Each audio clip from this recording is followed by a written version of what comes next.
The UK is experiencing a heat wave this week, and it's quite ironic because the transfer window is starting to hot up for Tottenham Hotspur. Now we're in the month of July, Tottenham are setting about getting some deals done and some business acquired to secure top players for Thomas Frank's side going into the Premier League campaign this year. And there's a whole lot of news to talk about over the last few days. It's all been kicking off in the Tottenham Hotspur sphere. So today on the talkSPORT YouTube channel, I'm going to be talking about the scary truth on Tottenham's transfer window. But before we go any further, if you are new to the channel, then leave a like, subscribe, hit the notification bell, and also let me know in the comments down below, who do you want Tottenham to sign?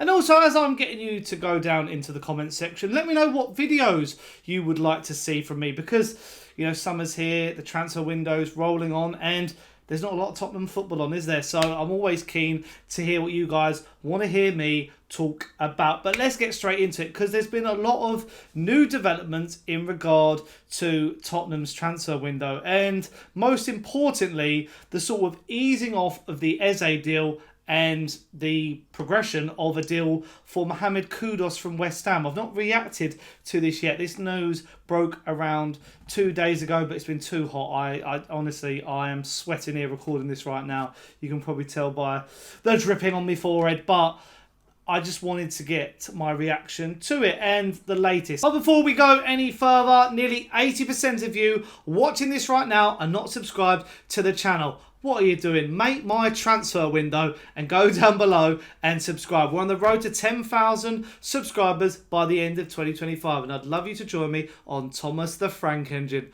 A bit cringe, I know, but let's get on with the video. So the original news was from Matt Law on the 30th of June. He said Tottenham want to end their unofficial transfer embargo with West Ham by signing Mohammed Kudus this summer. Plus, a look at how the last 5 players to make the switch have got on. Funny enough, the last player to move from West Ham to Tottenham was Scotty Parker in 2011, which seems like an absolute age ago. And it's funny how an unofficial transfer embargo, the reason that we've got a transfer embargo like this with so many teams is because Daniel Levy is a pain in the arse to deal with. And then the latest then in regard to, you know, the Kudus deal maybe going even further was what Fabrizio Romano said yesterday. And he basically alluded to the fact that Kudus is keen on the move to Tottenham and that, you know, West Ham wouldn't be too fussed in selling him. So what else do we know? So Mohammed Kudus currently has around an £80 to £85 million release clause active in his contract. This is active for around 10 days. And then after that, there's basically a free-for-all for who would like to sign him. I'm suggesting as well that the around about average price you'd probably see for him would be 50 to 60 million. I can imagine Tottenham signing him for 60 million, but there's also other teams interested that Fabrizio Romano mentions in this post. They're most likely to be Chelsea, Newcastle and Saudi Arabia. But Sky gave a little update on that as well. Now, Tottenham are considering a surprise move for West Ham's Mohammed Kudus in what would be the first transfer between the clubs in 14 years. West Ham value the forward at around £70 million. Spurs could also face competition from Chelsea. Tottenham want to sign a versatile forward who can play across the front line, and they're interested in West Ham's Mohammed Kudus. Now, they have other targets, including Eze at Crystal Palace, Semenyo at Bournemouth, and also Mbeumo at Brentford. But I think those deals will be pretty difficult to do. West Ham, I think, are willing to let Kudus go at the right price, and they value him at around £70 million, which is almost double what they paid Ajax 2 years ago. Other clubs who are interested in Kudus include Newcastle United and Chelsea. Now, Chelsea have already signed Liam Delap this summer. They've agreed deals for Jamie Gittins and João Pedro, but there may still be more arrivals at Chelsea, although I think players will have to leave as well. Now, earlier this month, Chelsea were offered the chance to sign Kudus. They were interested. They have been monitoring him for a long time. But I think what they wanted to do was a deal which would see players also moving from Chelsea to West Ham.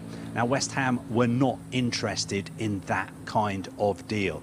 As for Kudus himself, I think he's open to leaving West Ham. And earlier this summer, a Saudi Arabian club were willing to almost match West Ham's £70 million valuation. And they also offered Kudus more than 3 times what he's earning at West Ham at the moment. But Kudus's response was, thanks, but no thanks. I don't want to move to Saudi Arabia at this stage of my career. What do I think of the transfer? Now, I'll be honest, I don't think Tottenham have a player like Mohammed Kudus, because if you think, all of our wingers are pretty much quite different, aren't they? And Mohammed Kudus would add a different layer to that. Another thing to take into consideration is the future of Heung-Min's son. Most likely off, but we don't know that yet.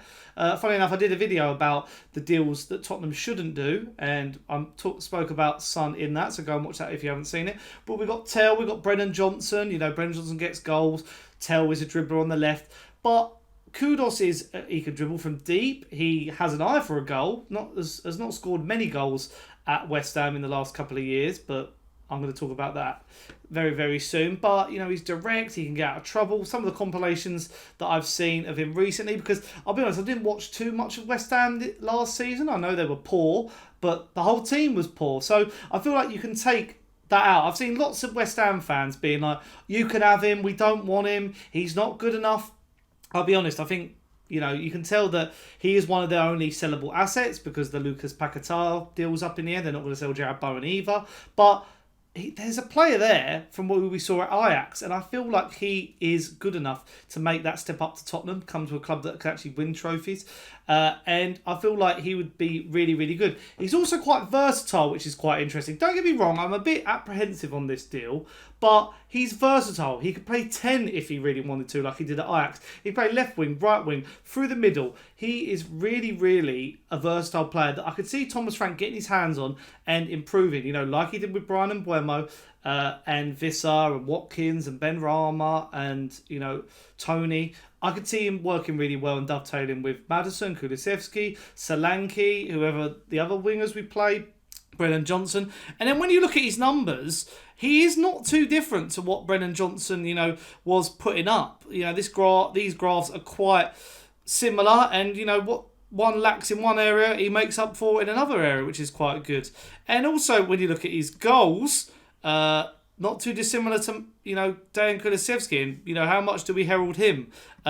It's not, you know, it sounds really stupid. It's not always, you know, with some of these players about the goals and assists that they get. It's about how they can change the game and how they can impact sides. But, you know, there's been a good general consensus from Tottenham fans that this deal could be done for the right price. But where does that leave us with other transfers then? You know, on the thumbnail you could see Xavi Simons, you know, another player who could be of interest to Spurs, but I can't see that happening. I feel like it would be too much expensive. Semenyo, similarly, quite expensive. Bryan and Mbeumo off to Manchester United. So the other deal is Eberechi Eze, and there's been reports suggesting from Ornstein that maybe Tottenham were never fully interested in Eberechi Eze. Kudus could maybe be a bit more versatile than Eze, you know, could be the winger that we probably more likely need and fit, you know, in the team.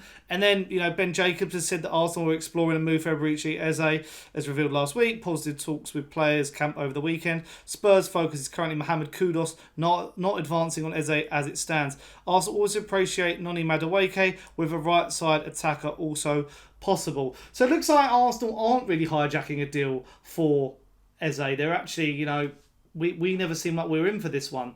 There's been other reports that Tottenham is still interested in fullbacks and a 6, but it looks like Kudus could be one of the big money signings we bring in this year. And I'll be honest, I'm really all for it, because, you know, what I've sort of realised about Eze is that although I'd love him, although I think he's proper Tottenham, I just am not sure, you know, if this is the right place, right time. Maybe if we didn't have Maddison and Kulusevski, it would maybe not be that much of an option. Whereas Kudus, as I say, he's got that versatility, he's got that different sort of level to his game where he can play in more positions. Not saying, you know, at the end of the day, I feel like, you know, Eze at the moment is the better player, but Kudus has still got so much potential at 24. He's a bit younger as well. I feel like it's a good deal if we can get the right price. And, you know, taking a player off West Ham makes me very, very happy. But, you know, a lot of people still are talking about Eze to Spurs being an option. I think everybody, and I'll talk for my Arsenal friends, not for my own thinking, My Arsenal friends all assume that if they get the right number 9, they got a great chance of winning the league, and I do agree with that.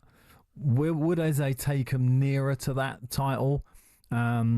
Possibly, but I think they got enough quality on Royd and everybody else are there. That's what I think. I don't think Arsenal need him. No, I would agree with that to an extent. So therefore, I have answered your question, although you didn't serve it up to me equally. I thought it was equal. You thought you did, but because you're Spurs, underlying it all. I'm not having it. Okay, I think he should go to Spurs if he leaves the great Crystal Palace. If he leaves the great Crystal Palace, I think he feels... There you go. Does that make you feel better?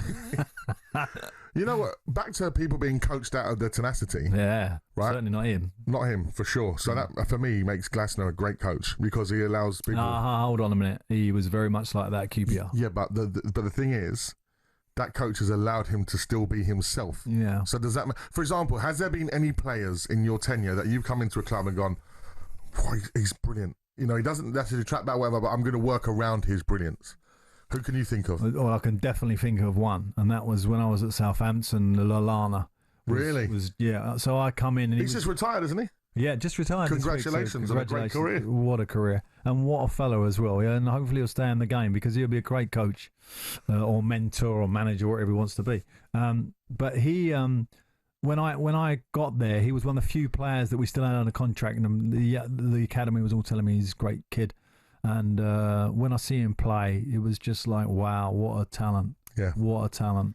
And he, and in some ways, in his career, there were times where, particularly for England, I thought he deserved a little bit more luck. Yeah, if you know what I mean, a bit of a push here and there. But so and you just got to leave him alone. And certainly, I've had players that have completely got no defensive qualities whatsoever, but have such fantastic offensive ability that you find a place for him in the team. Now, obviously, I managed Ben Arthur at Newcastle, who had literally zero defensive qualities, but he was such a talent. He's known as one of those players that the streets will never forget. You know that term? That's right, he's one of those. Yeah, he was one of those. And Newcastle fans never forget. If you go back to my time at Newcastle, they're very rare that I'll meet a Newcastle fan and they'll go raving about Kabay or Demba Ba or Papa Cisse, who were probably more important for me for the success that we had there. It would be Ben Arthur. It would always be the question I get, but the problem I had with Ben Arthur was that no, it wasn't so much that. It was the fact that the other players resented his non-defensive work. Do you know what I mean? Yeah. They almost was like some of the players really protesting him about him being in the team. I can feel that. And he's training. They have to do more work. No, also in training, sometimes he wasn't focused and he was, flitting about with it. And this is the pressures you're under as a manager, and sometimes you put it to one side, and sometimes, if results are not going well, you got to sort it. You got to kind of leave them out. Right, Arsenal, Spurs, and Liverpool fans, get your calls in. Would you take these players, these Palace players? But let me know what you think in the comments down below. Who should Tottenham be signing? Kudus, Eze, or somebody else? And as I said at the beginning, let me know what other videos you'd like me to do at the moment during the transfer window. Until next time, leave your like, subscribe, hit the notification bell, and until next time, up the Spurs.